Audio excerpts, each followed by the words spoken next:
Sports Racers. This is the show with Zefrank and a whale. Man, you must have been hungry. Something from the forum. Jen _ writes, "Hey Zay, we're trying to hire a new web developer and I'm having trouble finding the right questions to ask in the interview. Can you help?" Jen _ this I can help you with.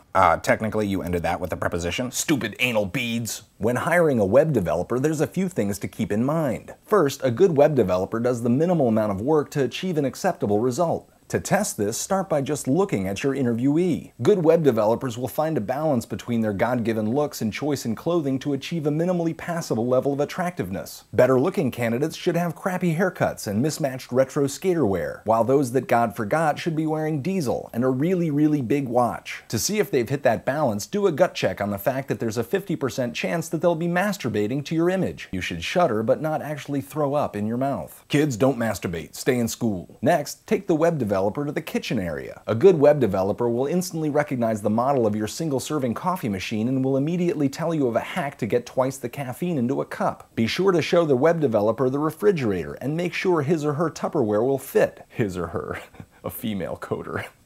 Don't dive into the hard stuff right away. Find out a little bit about hobbies and lifestyle. Massively multiplayer online gaming is a must, as this is how your web developer will express dominance in the workplace. Be sure that your web developer has a sarcastic and slightly clever handle, like Noam Chomsky or Gemma Elfman. Your web developer should have an outside pursuit like a rock band, which they consider their real thing. Their real thing will come in handy in 2 years when their skill sets become obsolete and you hire someone younger. Your web developer should have quit smoking, but should be willing to start again once he or she realizes that all the big decisions on job assignments are made on the smoking terrace. Choice of music should be eclectic and annoying when blaring from a cubicle at 7 a.m. Now you can ask about the work itself. Ask them if they can guarantee that any collaboration API is fully RESTful, not CRUD-based, with no stinky XML, RPC, or SOAP, and fully XHTML 3.4 and UTF-9 compliant. Their answer should be dismissive that veers towards defensive when any details are questioned.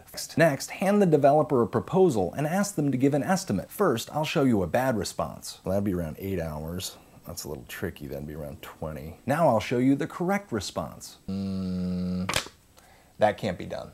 And remember, a good web developer never would say anyone else's code is elegant. For a final test, take your web developer out for a drink. Good web developers can't really handle their liquor, and they get slightly creepy. That creepiness will come in handy in discrediting all that shit they're gonna say about you behind your back. She couldn't project manage the doorknob off a barn. You know what I'm saying.